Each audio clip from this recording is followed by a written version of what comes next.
The whole thing is a scam. It's a fix. And we wrote a letter yesterday and probably ends up being a big Supreme Court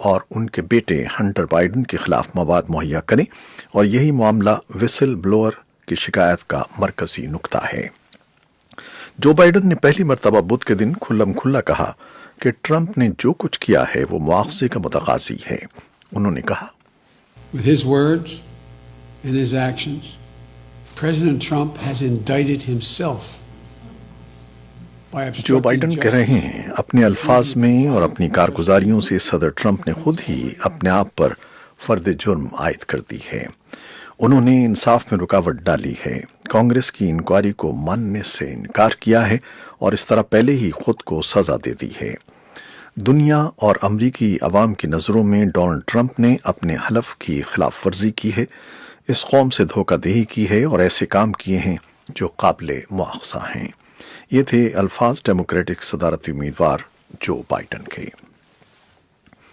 Germany کے شہر ہیلی میں ایک یہودی عبادت گاہ پر مبینہ حملے کی کوشش ناکام بنا دی گئی ہے۔ پولیس نے اب تک 2 افراد کی ہلاکت اور ایک مشتبہ شخص کی گرفتاری کی تصدیق کی ہے۔ جرمن وفاقی استغاثہ نے اس شوٹنگ کی تحقیقات شروع کر دی ہیں۔ یہودی عبادت گاہ میں یوم کپور کا تہوار منایا جا رہا تھا۔ عینی شاہدین کے مطابق حملہ آور نے عبادت گاہ کی قریبی سڑک پر ایک عورت اور سامنے موجود ریستوران میں ایک شخص پر فائر کیے۔ تاہم ابھی یہ واضح نہیں ہے کہ حملے کا ہدف سینیگاگ تھا یا ریستوران۔ تفتیش کاروں نے واقعے کی چھان بین کا آغاز کر دیا ہے۔ کراچی کی بڑی سیاسی جماعت متحدہ قومی موومنٹ کے بانی الطاف حسین پر اگست سن 2016 میں نفرت انگیز تقریر کرنے کے کیس میں برطانیہ میں فرد جرم عائد کر دی گئی ہے۔ لندن کی میٹروپولیٹن پولیس نے ان پر تشدد پر اکسانے کے الزام میں دہشت گردی کی دفعات کے تحت فرد جرم عائد کرنے کی تصدیق کی ہے۔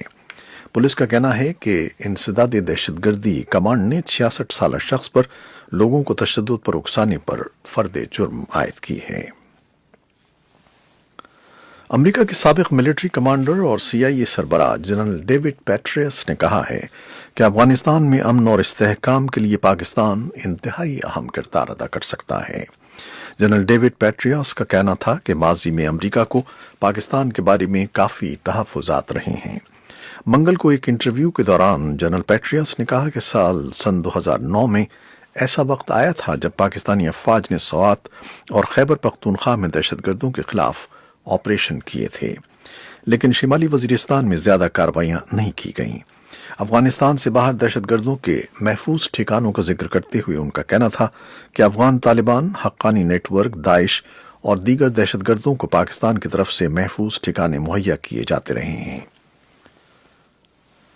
پاکستان کے دفتر خارجہ کے ترجمان ڈاکٹر فیصل کا کہنا ہے کہ اس بات کا امکان ہے کہ وزیراعظم عمران خان ایران اور سعودی عرب کا دورہ کریں گے۔ جمعرات کو اسلام آباد میں ہفتہ وار بریفنگ کے دوران ڈاکٹر فیصل کا کہنا تھا کہ وزیراعظم کے متوقع دورے میں پیش رفت سے میڈیا کو آگاہ کیا جائے گا۔ وزیراعظم عمران خان کے حالیہ دورہ امریکہ اور چین کے تناظر میں سعودی عرب اور ایران کے دورے سے متعلق سوال پر دفتر خارجہ کے ترجمان کا کہنا تھا کہ وہ اس پر مزید کوئی تبصرہ نہیں کر سکتے۔ پاکستان کی معیشت جنوبی ایشیا میں دیگر ممالک کے مقابلے میں تنزلی کا شکار رہی ہے، جبکہ عالمی سطح پر بھی پاکستان ایک سال کے دوران مزید 3 درجے نیچے چلا گیا ہے۔ ورلڈ اکنامک فورم کی جاری کردہ عالمی مسابقتی رپورٹ میں کہا گیا ہے کہ اس فہرست میں خطے کے دیگر ممالک میں بھارت 68ویں، سری لنکا 84ویں، بنگلہ دیش 105ویں، نیپال 108ویں، جبکہ پاکستان دنیا بھر میں مجموعی طور پر 110ویں نمبر پر رہا۔ پاکستان کے شہر پشاور میں واقع افغان تجارتی مارکیٹ کی ملکیت پر افغان حکومت اور ایک مقامی شخص کے درمیان تنازع برقرار ہے۔ پشاور میں واقع افغان مارکیٹ پر کئی دہائیوں سے پشاور کے ایک شہری نے دعویٰ کیا ہوا ہے کہ یہ جگہ ان کی ملکیت ہے۔ 2 دن قبل مقامی شخص کو عدالتی فیصلے کے تحت قبضہ واگزار کرانے کے وقت اس تجارتی مارکیٹ سے افغانستان کا قومی پرچم ہٹانے پر پاکستان میں تعینات کابل کے سفیر نے افسوس کا اظہار کیا ہے۔ چین کے صدر شی جن پنگ جمعے کے روز بھارت کے 2 روزہ سرکاری دورے پر جا رہے ہیں۔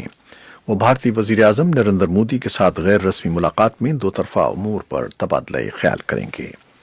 اس سے قبل ان کی پاکستان کے وزیر اعظم عمران خان سے بیجنگ میں ملاقات ہوئی تھی۔ افغانستان کے صدارتی انتخابات کے ایک امیدوار اور سابق جنگی کمانڈر گلبدین حکمت یار نے دوسرے امیدواروں کی طرف سے لگائے گئے الزامات میں آواز ملاتے ہوئے کہا ہے کہ موجودہ صدر اشرف غنی کے لیے ڈالے گئے 2/3 ووٹ دھاندلی پر مبنی ہیں اور ان کی بائیو میٹرک تصدیق نہیں ہوئی ہے۔ سابق جنگی کمانڈر نے ان امیدواروں کے ساتھ شامل ہونے کی خواہش ظاہر کی ہے جن میں عبداللہ بھی شامل ہیں اور جو انتخابات میں دھاندلی کے الزامات لگا رہے ہیں۔ صدر غنی کی ٹیم نے ان الزامات کو مسترد کیا ہے۔ یہ تھیں وہ خبریں جو فیس بک لائیو پر ہم نے آپ کے لیے پیش کی۔ ویب سائٹ اور ریڈیو پر ہمارا یہ 1 گھنٹے کا نیوز شو جاری رہے گا، ہمارے ساتھ رہیے گا۔ کیمرامین فواد الیاس کے ساتھ فیس بک لائیو سے اجازت چاہتے ہیں۔ اللہ حافظ۔